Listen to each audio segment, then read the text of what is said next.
끝에 가사가 귀에 이렇게 막 이렇게 메아리치는 것 같습니다. 주님 사랑합니다.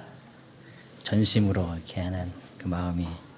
여러분도 동일한 마음으로 주님을 사랑하고 계십니까? 이게 참 찬양이라는 것이 우리의 마음에 큰 은혜를 주는 그런 능력이 있는 것 같아요. 오늘 또 귀한 특창으로 우리를 인도해 주신 우리 안청년에게 감사드립니다. 목회자가 설교할 때에 가장 힘든 대상이 누굴까요? 졸고 있는 사람.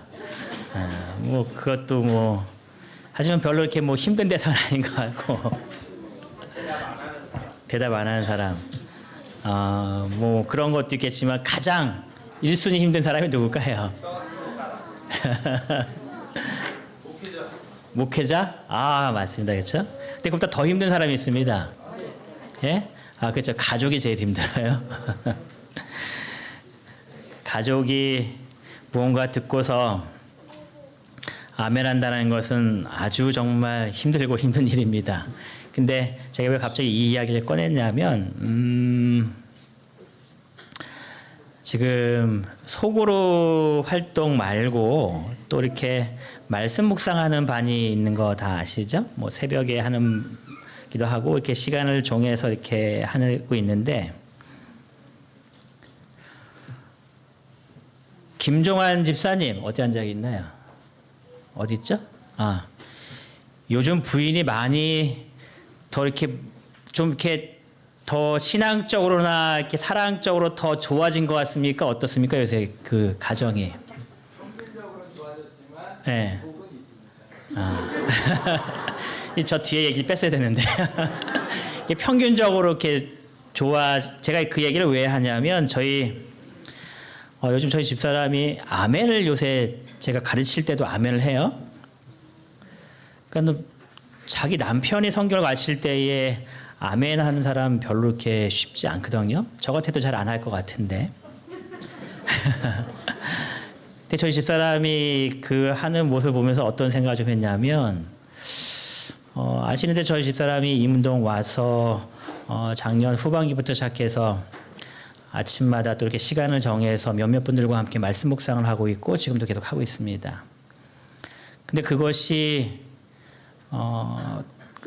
뭐 다른 사람들은 잘 모르겠지만 저희 집사람의 삶의 모습을 굉장히 많이 이렇게 신앙적으로 큰 은혜를 주고 있다라는 생각을 개인적으로 많이 하고 살아요. 좀 있으면은 한 그룹이 끝나서 다른 그룹을 하자라고 이렇게 또 이렇게 올린 거로 이렇게 저도 들었습니다. 내가 신앙에 있어서 무언가 좀 더 변화되는 삶을 살기 원하시는 분들은 꼭 신청해서 해보시기 바랍니다. 제가 신청한 사람이 없어서 이렇게 말씀드리는 것이 아니라 하는 사람들의 삶 속에 느껴지는 뭔가 다른 변화들이 분명히 있는 것 같아요. 여러분들의 삶 속에 그런 하나님의 은혜를 체험하시기 위해서 꼭 그런 시간들을 가셨으면 참 좋겠습니다. 단순히 성경을 공부하는 시간이 아니라 이렇게 말씀을 항상 나누면서 무언가 이렇게 삶 속에서 얻게 되는 은혜를 경험하게 되는 시간인 것 같습니다.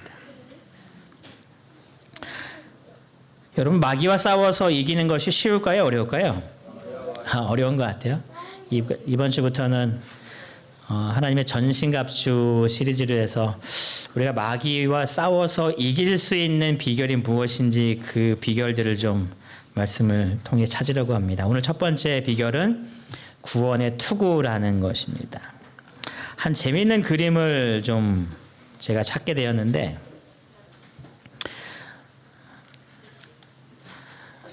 한 아이가 한 번 뜰까 하고 이제 이 마귀에게 하는 겁니다. 마귀가 보고서 얼마나 가서로웠을까요? 그래서 이제 마귀가 대답하기를 너 약 먹었냐 하면서 이거 한 방감도 안 되는 네가 뭐 저렇게 날뛰는가 하면서 이제 이렇게 하고 있어요. 이 사람이 뭘 믿고 저렇게 지금 막 한판 뜨자 이렇게 했을까요? 이 다음 그림이 그 답을 줍니다. 이 카툰 작가가 이 다음 장면을 뭐라 그렸냐면 바로 이 장면입니다. 뭔 장면인지 아시겠죠? 뒤에 하나님이 이렇게 두두둑 하면서 이제 기다리고 있으니까 마귀가 이 싸움에서 상대해봐야 자기가 승리할 것이 없다라는 것을 너무나 잘 깨닫는 그러한 장면이죠. 여러분, 우리가 마귀와 싸워서 이길 수 있는가라고 질문했을 때에 여러분들 중에 마귀와 싸워서 이길 수 있는 사람은 아마 없을 겁니다. 왜냐하면 나보다 지혜도 더 많고 더 능력도 많고 뭐 수천 년을 살았으니 뭐 수천 년 이상을 살았으니 분명히 우리보다 훨씬 더 지혜가 뛰어날 것이고요. 그런데 마귀와 싸워서 이길 수 있는 비결이 있다라고 이야기하면서 그것이 하나님의 전신갑주다라고 말을 합니다. 내가 만들어내는 어떤 그런 무기들이 아니라 하나님께서 내게 주신 갑옷이 있다라고 이야기하는 겁니다. 그 갑옷을 입고 싸울 때에 우리가 승리할 수 있음을 성경은 이야기합니다. 다 같이 에베소서 6장 10절부터 17절까지 있는 말씀을 같이 보시겠습니다. 에베소서 6장 10절부터 17절까지에 있는 말씀인데요. 제가 짝수절을 읽고 우리 성도님들께서 홀수절을 같이 읽어주시겠습니다. 에베소서 6장 10절부터 17절까지에 있는 말씀입니다. 제가 10절 읽겠습니다. 끝으로 너희가 주 안에서와 그 힘의 능력으로 강건하여지고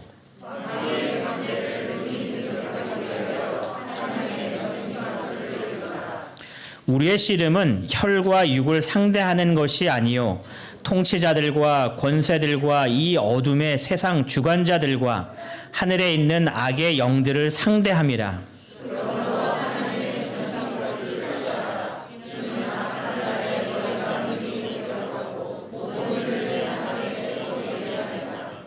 그런즉 서서 진리로 너희 허리띠를 띠고 의의 호심경을 붙이고 모든 것 위에 믿음의 방패를 가지고 이로써 능히 악한 자의 모든 불화살을 소멸하고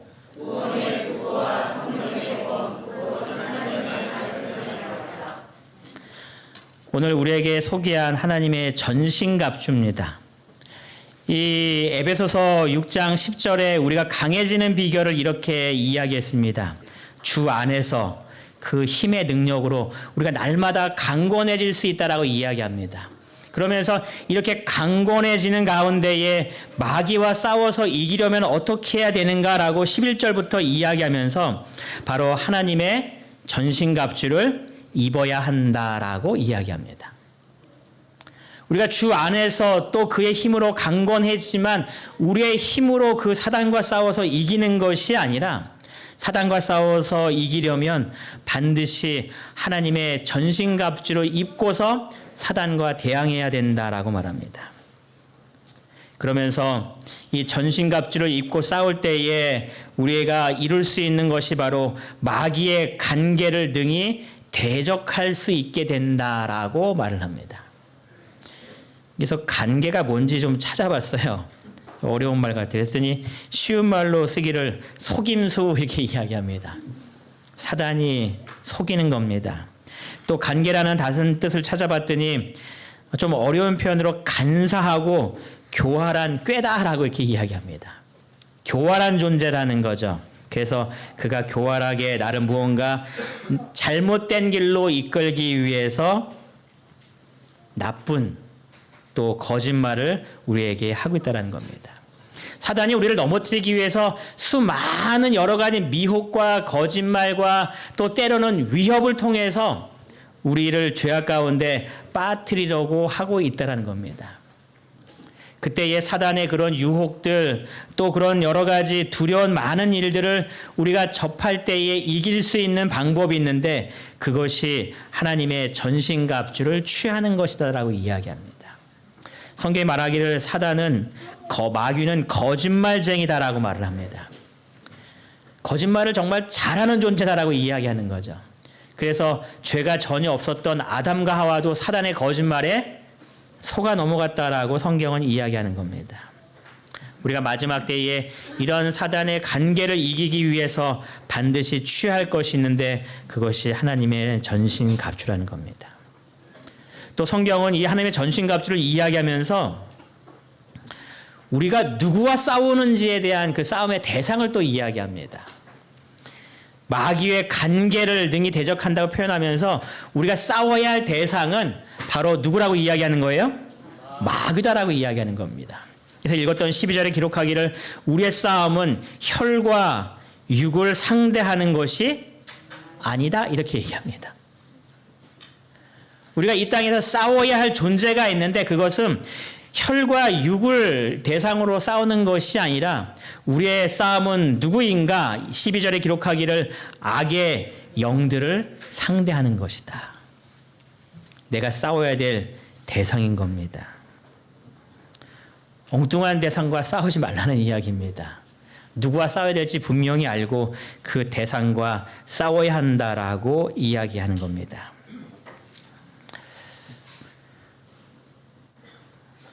군장을 메고 이렇게 행군을 할 때가 있습니다. 뭐 특별한 어떤 훈련 때 하게 되는데 이 군장을 맸을 때 이 군장이 몇 킬로인가 할 때 뭐 조금씩 다르긴 하는데 일반적으로 군장 무게를 한 20kg 잡습니다. 그럼 20kg를 저거를 메고 총을 앞에다 걸고 해갖고 이제 걸어가는 겁니다. 보통 한 20km를 걸어요. 여러분 이것이 쉬울까요? 어려울까요? 굉장히 어려우니까 저 같은 사람에게 저 군장을 메고 가라는 것은 가다가 죽으라는 이야기와 거의 똑같은 이야기란 굉장히 어려운 가운데 행군을 합니다. 뭐 다 잘하면 상관이 없겠지만 그 중에 저처럼 꼭 이렇게 처지거나 저 도저히 못하겠어 하고 이렇게 발랑 눕는 사람들이 있는 겁니다. 여러분 그러면은 어떻게 해야 될까요? 행군하고 있는데 제대로 따라오지 못합니다. 그 사람 어떻게 해야 됩니까? 트럭에 태워야 돼요. 그건 다행이면 좋은 거고. 여러분 우리가 지금 빨리 가야 되는데 방해하고 있는 누군가가 지금 생겼다면 버리고 가야 되겠습니까? 어떻게 하겠습니까? 예. 한 사진이 있었어요. 뭐 이것이 의도적으로 찍은 건지 모르겠지만 뭐 행군하다가 있었던 일인 것 같습니다. 이 친구가 무거움을 견디지 못하고 하니까 옆에 있는 사람이 뭐 하는 거예요? 이렇게 군장을 이렇게 살짝 이렇게 들어주는 겁니다. 이거 진짜 있어요. 하다 보면 진짜 합니다. 얘가 너무나 감당 못해갖고 하면 이렇게 군장을 뒤에서 이렇게 살짝 들어줍니다.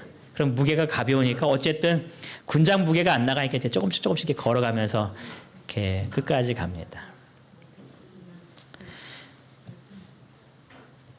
여러분 내 옆에 있는 사람을 한번 이렇게 주변을 좀 돌아보세요. 내 옆에 누가 앉았나? 이 사람들은 전우입니까? 적군입니까? 네. 여러분 내 옆에 있는 사람 지금 여기 앉아 있는 우리 모두는 전우지 적군이 아닙니다. 그 말은 무슨 말이에요? 내 옆에 있는 사람은 싸움의 대상이 아니란 이야기입니다.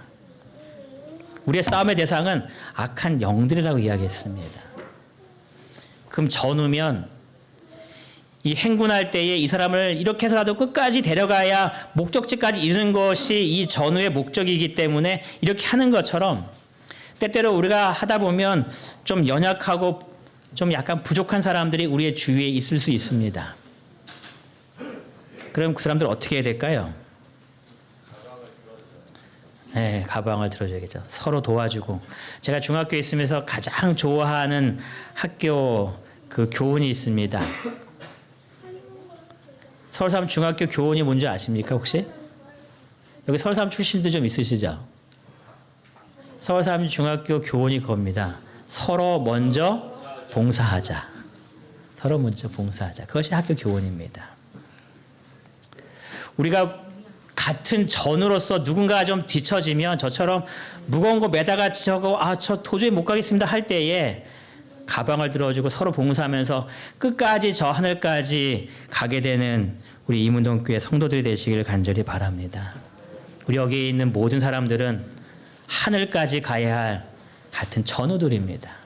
누군가가 뒤처지거나 누군가가 혹 힘들어하면 옆에 가서 힘내게 도와주시고, 그래서 저 하늘까지 우리 함께 올라가서 주님께 영광 돌리는 우리 이문동교회 모든 성도 되기를 간절히 바랍니다.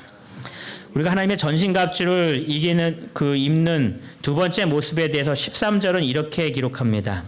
모든 일을 행한 후에 서기 위함이다. 모든 일을 다 한 후에라는 이 표현은 아마 여러 가지 의미를 해석할 수 있을 것인데 그 중에 많은 해석들은 그걸 겁니다. 내가 복음을 열심히 잘 전하고 누군가를 잘 가르치고 그런 어떤 믿음의 활동을 잘 한 후라는 이야기일 겁니다. 그런데 그런 믿음의 활동을 열심히 잘하는 가운데에 서 있어야 되는데 넘어지면 돼요, 안 돼요? 안 되는 거겠죠. 그래서 고린도전서 9장 27절은 사도 바울이 이렇게 이야기합니다. 내가 내 몸을 쳐 복종하게 함은 내가 남에게 전판 후에 자신이 도리어 버림을 당할까 두려워합니다. 여러분, 내가 열심히 복음을 전해놓고 내가 넘어져서 이 버림을 당하면은 결코 안 되는 일인 겁니다. 우리가 믿음 생활하다가 때때로 지칠 때가 있어요. 여러 가지 이유로 지칠 때가 있습니다. 그 지침을 능히 이겨낼 수 있는 비결이 있는데 그것이 바로 하나님의 전신갑주를 입는 것이다라고 말합니다. 그러니까 여러분, 그리스도의 생활 속에서 이 전신갑주를 입는 것은 마귀와 싸움뿐 아니라 우리의 신앙을 끝까지 유지하기 위한 가장 좋은 방법임을 성경이 우리들에게 알려주고 계신 겁니다. 우리가 취하야 하나님의 전신갑주가 몇 가지가 있는가에 대해서 성경을 기록하기를 이 6가지가 우리가 취해야 될 전신갑주다 말합니다. 구원의 투구, 의의 흉배, 진리의 허리띠, 평안의 복음의 신발, 믿음의 방패, 성령의 검. 이 6가지를 우리가 갖춰야 된다라고 이야기합니다. 오늘은 이 6가지 중에서 제일 머리에 있는 구원의 투구에 관한 말씀을 좀 찾아보도록 좀 하겠습니다. 우리가 써야 할 것이 있는데 성경은 구원의 투구를 써야 된다라고 말을 합니다. 구원의 투구. 여러분, 이 투구를 쓰는 목적이 뭘까요? 머리를 보호하기 위한 겁니다. 어떠한 무언가 나를 친다고 할지라도 이 헬멧을 투구를 갖추고 있어서 이 모든 것들을 다 보호해 줄 수 있는 그런 일들을 하기 위해서 이 투구를 쓰는 겁니다. EBS에서 재밌는 실험을 좀 하나 했습니다. 이 안전모가 과연 효과가 있을까 해서 이 수박에다가 하나는 안전모를 씌우고 하나는 안전모를 씌우지 않은 상태에서 이렇게 실험을 해봤어요. 그래서 이 두 사람이 이 수박을 들고서 하나는 안전모를 씌워놓고 그냥 상태에서 동시에 이 수박을 떨어뜨린 겁니다. 그래서 떨어뜨렸더니 어떤 일이 발생했는가? 떨어뜨린 순간 하나는 쫙 쪼개지고 하나는 전혀 문제가 없는 겁니다. 제가 몇 년 전에 초등학교 아이들을 데리고 서울에서 인천에서 부산까지 이제 자전거를 태우고 이제 투어를 하는데 저도 그 길이 처음이었고 아이들도 처음이었고 그런 상태에서 제가 길을 잘 익숙하지 못한 상태에서 어느 한 코스를 갔는데 그 코스가 굉장히 좀 내리막이 심각한 그런 코스였습니다. 삐뚤삐뚤하면서 이렇게 구비구비되어 있고 그런 가운데서 이제 얘들아 천천히 내려와야 된다. 절대로 간격 유지해서 벗어나면 안 된다. 이야기하고 이제 앞으로 내려가고 있는데 중간쯤 전화가 왔습니다. 급한 전화가. 그래서 잠깐 다 세우고 전화를 받았더니 위에서 목사님 사고 났습니다. 빨리 올라오세요. 그래서 이제 애들 잠깐 세워놓고 막 또 이렇게 자전거 타고 올라갔어요. 그랬더니 한 애가 이렇게 누워 있는데 딱 봐도 상태가 심각한 상태로 누워 있습니다. 옆에 헬멧이 누워 있는데 헬멧이 아주 튼튼한 헬멧인데요. 다 깨졌어요. 그래서 야, 얘는 뇌가 상당히 망가졌겠다. 그래서 야, 이거 큰일 났다. 큰 사고가 터졌구나라고 이제 하면서 너무나 걱정돼서 있는데 정말 보면 여기가 막 뭐 엄청나게 툭 튀어나와 있고 뭐 피는 뭐 많이 이렇게 흐르질 않았는데 걱정된 상태로 이제 아이가 누워 있는 겁니다. 119 불러서 119 태워서 이제 보내고 부목사님은 거기 병원에 따라가고 나머지 애들은 제가 이제 다행히 인솔해서 다시 또 가고. 근데 주변에서 이제 올라가다가 저희를 보신 분들이 하시는 말씀 다 동일합니다. 여기가 원래 사고가 제일 많이 나는 데인데 이제 그러면서 올라가시는 겁니다. 정말 급경사에 꼬불꼬불한 기다 보니까 이 친구가 4학년 친구였는데 자전거를 제일 좋은 자전거를 하나 산 다음에 잘 한 번도 안 타보고 처음 타본 상태에서 이제 그 길을 내려가다가 미숙으로 이제 넘어진 겁니다. 이제 도착한 다음에 저희들은 쉬면서 전화를 계속 기다린 가운데 통화를 했어요. 그랬더니 하는 말, 목사님 이 사진을 다 찍었는데 뇌는 전혀 이상이 없답니다. 그러니까 이 아이가 그 주간은 투어를 같이 참여하지 못했지만 다음 참여할 때 참여해서 자기 꼭 오고 싶다. 그러니까 얘가 이만큼 부었긴 했는데 하나도 안 다친 겁니다. 뭐 때문에 안 다쳤냐면 이 헬멧을 쓰고 있었기 때문에 이 헬멧이 보호해 준 거예요. 여러분 우리가 구원의 투구를 써야 한다라고 이야기합니다. 머리를 보호한 겁니다. 여러분 머리는 뭐 하는 곳일까요? 생각하는 곳이겠죠. 우리에게 구원의 확신을 가지고 사는 그런 믿음의 삶이 필요함을 이야기하는 겁니다. 우리의 매일매일의 삶 속에 내가 구원받았음을 명확하게 이해하고 구원받은 기쁨 속에서 매일매일 살아가는 신앙의 모습을 우리에게 갖추라라고 이야기하는 겁니다. 그래서 어떠한 어려움이 오고 넘어진다 할지라도 이 구원에 대한 확신함 속에서 우리가 사단의 어떠한 관계 속에서도 넘어지지 아니하고 깨지지 아니하고 끝까지 우리의 믿음을 지킬 수 있도록 우리에게 이야기하는 겁니다. 여러분 우리가 이러한 질문을 가끔 하죠. 구원 받으셨습니까? 라고 질문합니다. 그러면 그 질문을 들은 다음에 우리 교회 내 많은 분들은 네 제가 구원받았습니다라고 얘기하고 싶은데 많이 주저할 때가 있습니다. 뭐 저도 어렸을 때부터 그런 질문을 들으면 구원받은 것 같기는 한데 하면서 저도 이렇게 주저했던 경험이 많이 있으니까요. 여러분 왜 주저할까요? 확신이 없죠. 그렇죠? 내 모습을 보면 구원받지 못한 것 같고 설교를 들으면 구원받은 것 같고 뭔가 내 삶 속에서 내가 정말 구원을 받았을까 하는 그런 삶을 생각을 하게 됩니다. 어떻게 하면 우리가 주저함 없이 구원받았음의 확신 속에서 살아갈 수 있을까요? 우리가 정말 구원받은 그 기쁨 속에서 이 구원의 은혜 안에 살아갈 수 있을까요? 성경이 마귀를 이렇게 기록합니다. 참소하던 자다라고 이야기합니다. 어제 우리 최 장로님도 이 설교 가운데 이 부분이 나눴었는데요. 사단은 우리를 참소한다라고 말합니다. 참소라는 단어를 찾아보니까 고소하고 비난한다라는 뜻입니다. 사단은 끊임없이 우리를 비난하죠. 그 비난의 소리를 우리가 듣는 겁니다. 그러면서 내 자신의 모습이 연약함을 너무나 마음속에 깊숙이 깨달으니 자신 있게 내가 구원받았습니다라고 이야기하기가 참 두려운 겁니다. 끊임없이 나를 비난합니다. 끊임없이 나의 죄악을 들춰내서 내가 믿음 생활하는 것이 두렵게 만듭니다. 스가랴서의 이 놀라운 계시의 장면을 하나 보는 것이 있는데요. 다 같이 스가랴 3장 1절에 있는 말씀을 찾아보시겠습니다.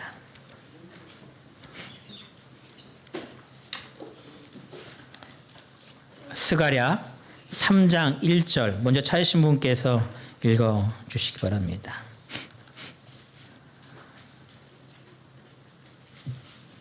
대제사장 여호수아는 여호와의 천사 앞에 섰고 사탄은 그의 오른쪽에 서서 그를 대적하는 것을 여호와께서 그에게 보이시니라.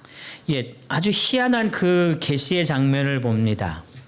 하나님의 이 보좌의 주변에 어떤 일이 일어났는가를 보게 되는 겁니다.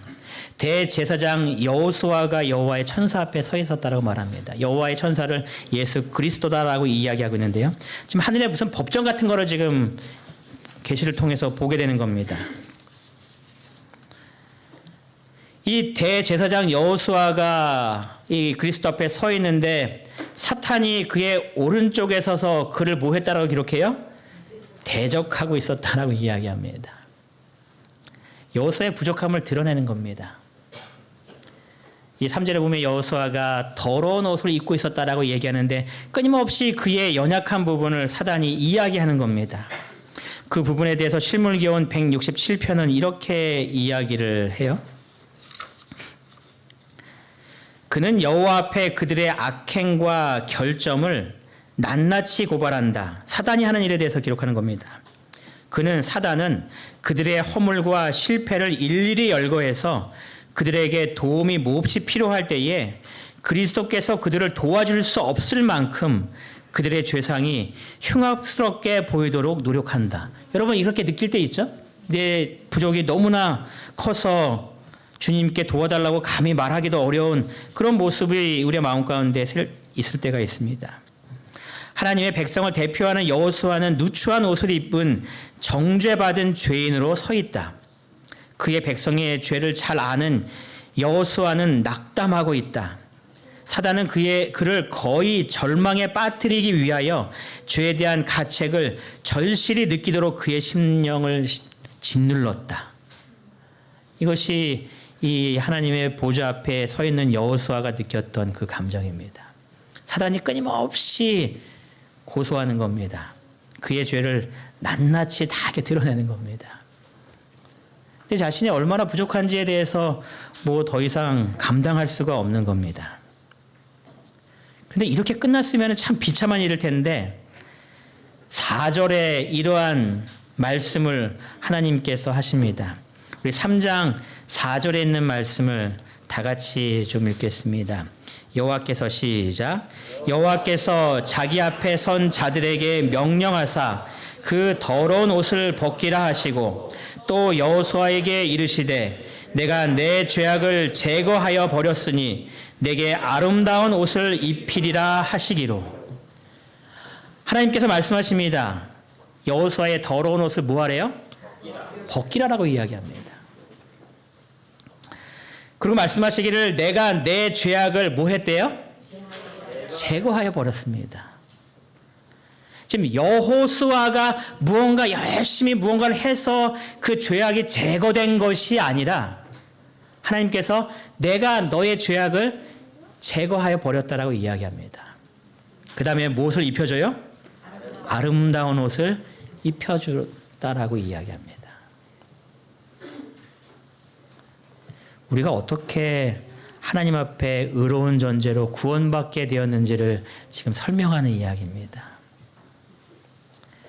이 말씀에 대해서 또 이렇게 우리에게 실물교훈을 주석하고 있는데요. 하나님의 백성들에게 결점이 있다 할지라도 그리스도께서는 당신의 돌보심의 대상인 그들을 뭐 하시지 않는데요? 버려두시지 않는다. 내가 결점투성이이고 연약하고 부족이 많지만 하나님께서 나를 결코 버려두지 아니하신다라고 약속하고 있습니다.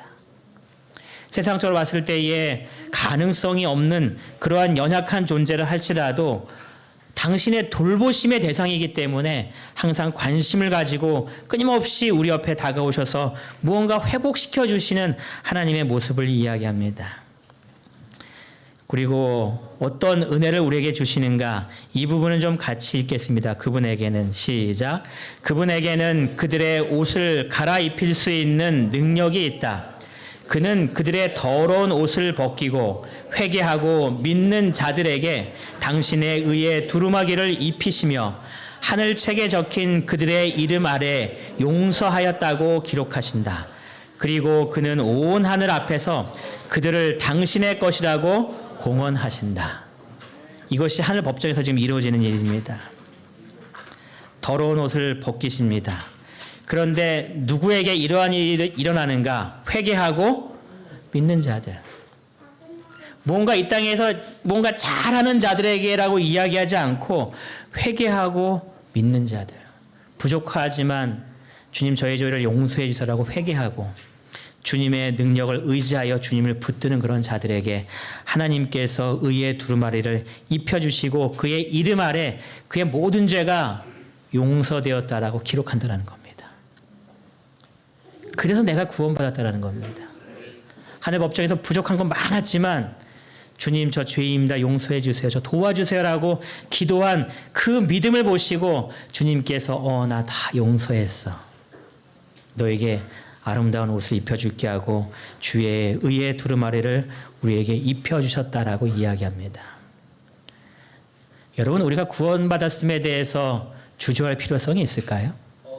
없다라고 이야기하는 겁니다. 나는 부족하지만 그래도 끊임없이 주님을 붙들려고 할 때에 그 믿음을 보시고 주님께서 여러분과 저에게 영원한 하늘의 구원을 허락하고 계신다는 것을 꼭 기억하게 되시기 바랍니다.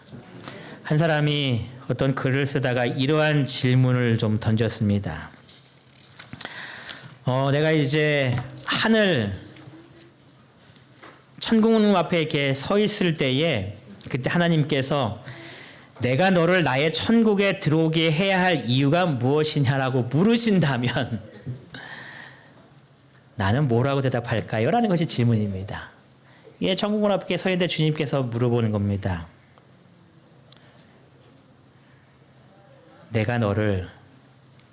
운서가 내가 너를 나의 천국에 들어오게 해야 할 이유가 무엇이냐? 이렇게 묻는 겁니다. 저요? 네. 그러면은 하나님께서 성자 예수 그리스도 이 땅에 예. 보내시니 그를 믿는 자마다 구원 얻게 하심이라. 아멘이죠. 내가 너를 천국에 들어오게 해야 할 이유가 무엇이냐라고 얘기할 때에 우리가 고민할 필요가 있을까요? 내가 어떤 선한 일을 많이 했지? 내가 어떻게 율법을 잘 지켰지? 내가 얼마나 교회를 잘 다녔지? 내가 얼마나 11금을 많이 드렸지? 뭐 그런 것들을 곰곰이 생각하면서 주님 저 이런 거 많이 한 것 같아요라고 우리가 고민하면서 얘기할 필요성이 있을까요? 주님께서 우리에게 들어오게 할 이유가 무엇이냐라고 얘기할 때에 우리가 구구절절히 이야기할 내용은 분명히 없습니다. 에베소서 2장 8절에 있는 말씀을 좀 같이 읽어보시겠습니다. 우리가 기억해야 될 하나님의 말씀들이죠. 에베소서 2장 8절입니다.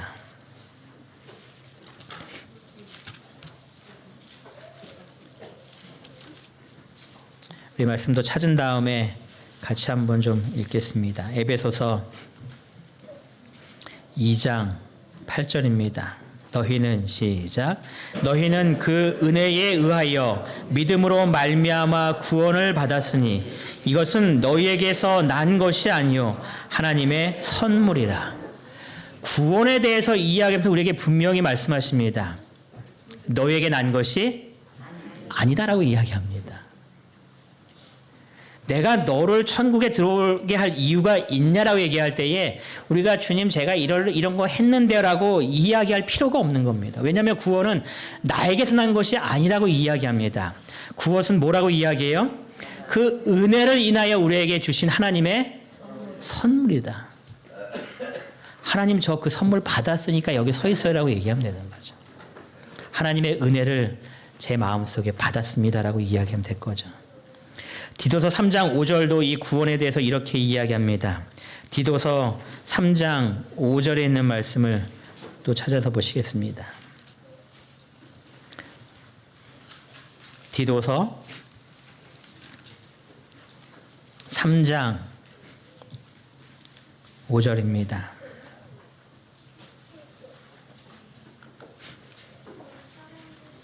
히브리서 앞에 있는 디도서 3장 5절. 우리 또 같이 한번 읽겠습니다. 우리를 시작. 우리를 구원하시되 우리가 행한 바 의로운 행위로 말미암지 아니하고 오직 그의 긍휼하심을 따라 중생의 씻음과 성령의 새롭게 하심으로 하셨나니. 분명히 우리에게 이야기합니다. 우리의 행한 바 의로운 행위로 말미암지 않았다라고 말합니다. 나의 선행이 아니라 오직 그의 긍휼하심을 따라 은혜로 우리에게 구원을 주셨다라고 이야기합니다.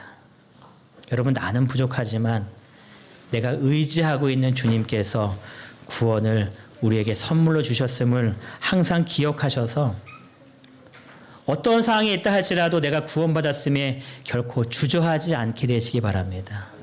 나를 보는 것이 아니라 사단이 끊임없이 나의 연약함을 고소할 때에 그래 나 이렇게 부족해라고 내 부족 때문에 좌절하시는 것이 아니라 그럼에도 불구하고 하나님 믿는다는 그 하나만으로 나를 의롭게 인정해 주신 그 하나님이 계심을 기억하셔서 끝까지 주님 안에서 구원받은 기쁨 속에서 매일매일 생활하게 되시기 바랍니다. 여러분, 의인에 대해서 성경은 이렇게 정의합니다. 7번 넘어질지라도 뭐 한대요? 다시 일어난다라고 이야기합니다. 성경에서 의인에 대해서 이야기할 때에 한 번도 안 넘어지는 사람이 의인이다라고 딱 끝냈으면 우리에게 좌절감이 느껴질 텐데 의인에 대해서 이야기해 주시기를 안 넘어지면 좋겠지만 넘어졌을지라도 뭐 하란 이야기예요? 다시 일어나란 이야기입니다. 7번까지 허락하고 8번째부터는 안 돼 이 이야기가 아니라 끊임없이 넘어진다 할지라도 그리스도 예수를 바라보고 그 은혜로 인하여서 다시 주님 도와주세요라고 주님 앞에 나아가는 모든 사람들에게 주님께서 의인이라고 인정해 주심을 꼭 기억하게 되시기 바랍니다.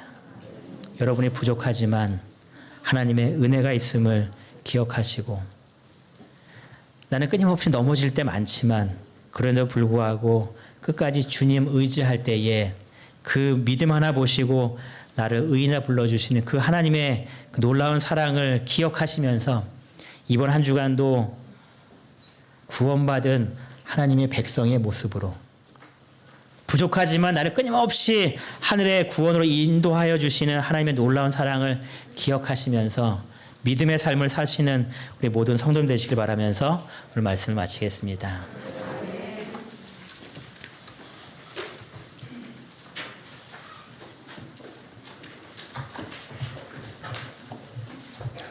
감사합니다.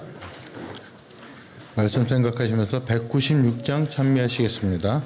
찬미 후에 목사님께서 기도해 주시겠습니다.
저희를 사랑하신 하나님 아버지, 저희들 부족하지만 주님의 큰 은혜로 저희들을 구원하여 주시니 감사를 드리옵나이다.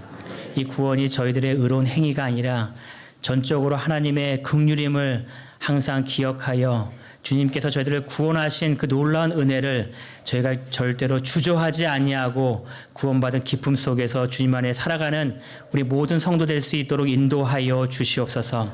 구원의 투구를 허락하셨사오니 지금 그 투구를 든든히 쓰고 사단이 어떠한 공격으로 저희들의 부족함을 드러낸다 할지라도 끝까지 주님 바라보며 주님을 의지하는 믿음 잃지 않도록 인도하여 주시옵소서.